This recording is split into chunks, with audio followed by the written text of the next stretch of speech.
Hey guys, today I'm going to do a wrap up on all the sci-fi and fantasy books I've read recently. Check them out. So yeah, pew pew pew and pew. That was a sword, by the way, just in case you didn't know. It's invisible because it's super powerful.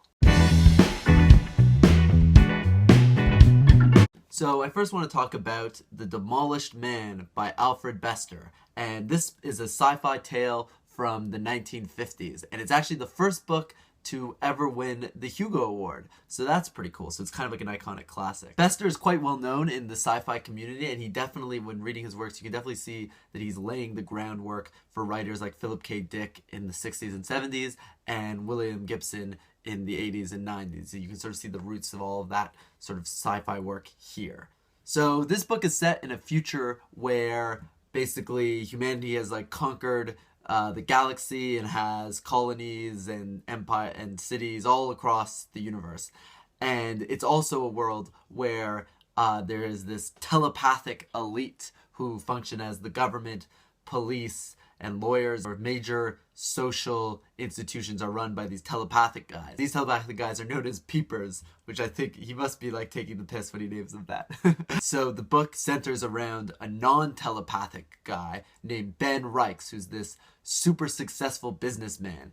And he wants to murder a rival of his. So how do you get away with murder in a world of telepathic policemen? Obviously that you can see that is similar to something like Minority Report, but this was written first, obviously.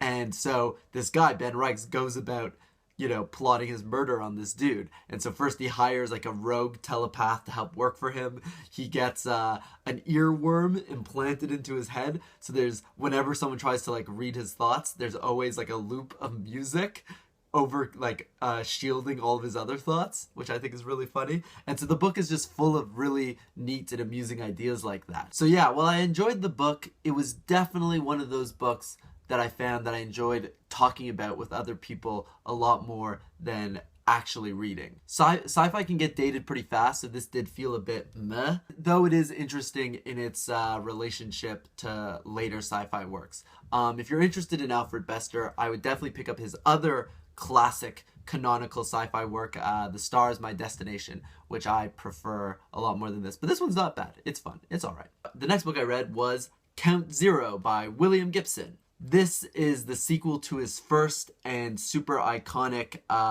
sci-fi book called Neuromancer. And I describe this as more of the same. It's book 2 in what I think he went on to label as the Sprawl trilogy, which included Neuromancer, Count Zero, and one I haven't read called Mona Lisa Overdrive. So if you like Neuromancer, this is basically just more of the same. It's that cyberpunk, near future, dystopian feel, kind of just, imagine Blade Runner. It's that kind of atmosphere, which I really enjoy as an atmosphere. And other authors describe Gibson's work as high-tech, low-life. So it's all about, criminals and thieves and stuff. And so yeah, this book reads almost like a James Bond thriller. So one main character is a spy, another one's an art dealer, and then another character is this sort of virtual whiz kid. And they're all getting involved in this cyber war that's going on between major corporations and stuff. It's really cool. So while I really enjoyed this book, I'd probably only give it 3 stars, and it's definitely not a book I'd rush out and recommend to people, certainly if you haven't read Neuromancer. And so this one definitely felt like it had flaws. I wanted all the different strands of the story to meet up sooner, and they only really meet up at the end. I would definitely give Neuromancer if you haven't given that one a shot before this one. But I did think this book opened in a really awesome way too. So this main character named Turner, who's a spy, and he gets blown up or blown to shreds in a mission gone wrong right on the very first page. And so at the end of that scene, and this is page 1, the scene closes with this paragraph, which I think is just so intense and amazing. Let me read it to you. It took the Dutchman and his team 3 months to put Turner together again. They cloned a square meter of skin for him, grew it on slabs of collagen and shark cartilage polysaccharides. They bought eyes and genitals on the open market. The eyes were green. Oh man, and it just keeps that intensity for the rest of the novel, never dipping once. So yeah, check it out, Count Zero by William Gibson. Another sci-fi book I read recently was Ready Player One by Ernest Cline. And oh my gosh, I love this book. It was so well done, and it reminded me of just all of my childhood love for video games. It's set in this future North America where basically the entire world has gone to absolute shit and everyone lives their lives in this kick-ass virtual reality world called the Oasis. And the Oasis, like you can imagine the Oasis as, you know, World of Warcraft, like times a million. Basically, like the whole universe. That the actual World of Warcraft exists as one planet within the Oasis.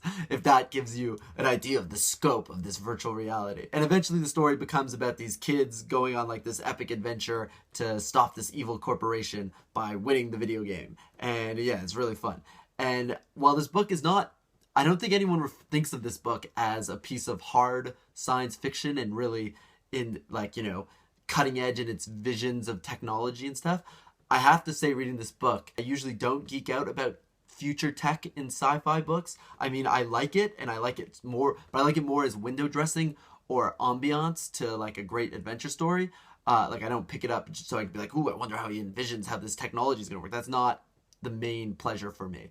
But in this book, I have to say, I thought all the tech and world building he did was so great and got me really excited. He particularly had this invention so like people will wear headsets when playing this virtual reality game, and they'll also wear these things called haptic gloves, which are what allow you to sort of interact with the world, and so you can actually like turn a door handle, and that's how you'd be more immersed in the virtual reality. And that made a lot of sense to me. I don't know if I explained it clearly, but I just thought it was so fascinating. I was really geeking out on the technology. I thought this book was great, and I think it's going to lend itself really well to a movie adaptation, which I think is in the works. I think Steven Spielberg might be directing or producing it. I can't remember. Yeah, so I love this book. I'm really curious to see if it was of interest to someone who didn't play a lot of video games, because there's a lot of references in here. And it was really, that was what I found satisfying, which is reminding me of the joy I had playing video games. And I wonder if you were someone who didn't grow up playing video games or don't play video games, would you still be able to enjoy this book? I'd be very curious to hear, so let me know if that was the case for you. So now moving on to fantasy books, I'd really like to talk about Name of the Wind by Patrick Rothfuss. This book, I thought, I really enjoyed this book, and it's been on my list. I've been procrastinating about reading this book for a while now. It's so chunky and stuff, and there were a lot of other fantasy books I wanted to read, but I fucking love this one. The manager at the bookstore basically said to me, you know, he told me not to read anything else until I read Name of the Wind, and I'm really happy he galvanized me because I really enjoyed it. It took me a while to get into. After reading like Lies of Locke Lamora and some other fantasy books, Name of the Wind felt much more traditional. It's much more medieval. You know, the world reminds me much more of like a Lord of the Rings-y kind of world. But once I got past that, I thought it was amazing and did a lot of interesting stuff in the genre that I don't like. I think it was very original and new. So it's basically, this is the first book of what's going to be a trilogy, and it's sort of set up as a frame narrative where this guy named Quoth is telling his story. And Quoth, we know, is sort of this infamous wizard and one of the best in the world. And so we're learning about his origins and hopefully eventually how, whatever reason, he's now in exile. I thought this book really captured that childhood, that really captured that sense of wonder that magic can have. And I just I found Quoth really relatable, and I sort of would fall into his problems. He's always like counting his pennies to like survive, to like study at this university. And I really like the academic setting. And there was just so much to enjoy about this book. I thought it was great.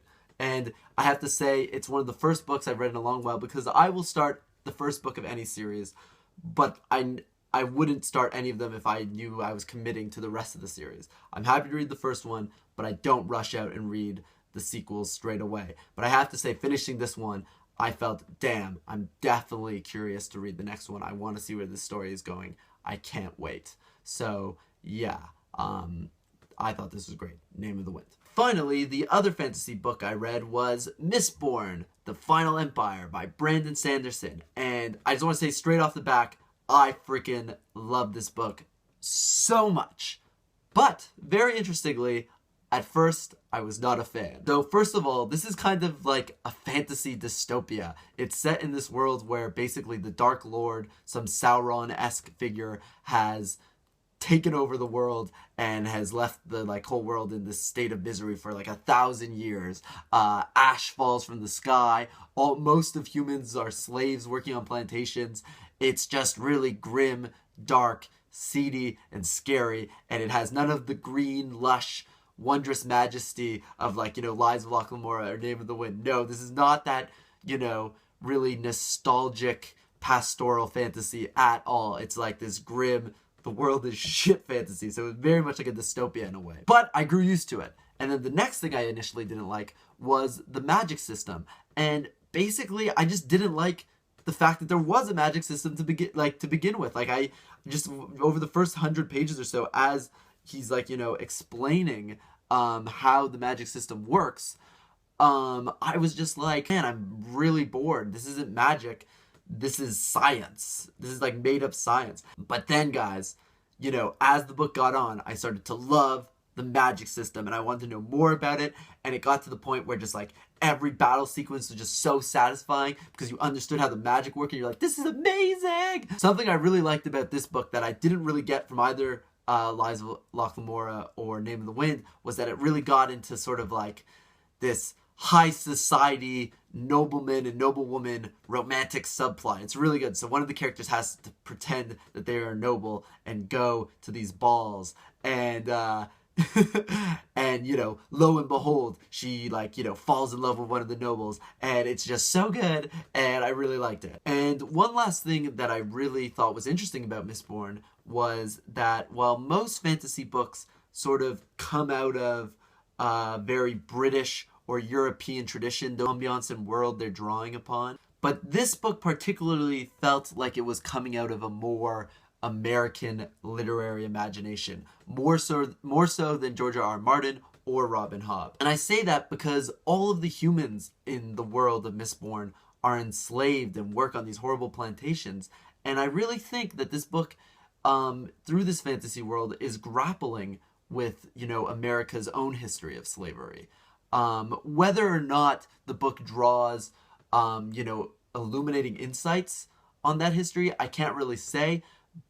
But I do think it gives this book a more uniquely American twist on the typically, you know, European centricness of the fantasy genre. So guys, those are the fantasy and sci-fi books I've read recently. Please let me know if you've read any of them as well, if you plan on reading them, what your thoughts are. Did you like them? Did you not like them? Do you have any good fantasy sci-fi recommends for me? Please let me know all of that down below in the comments.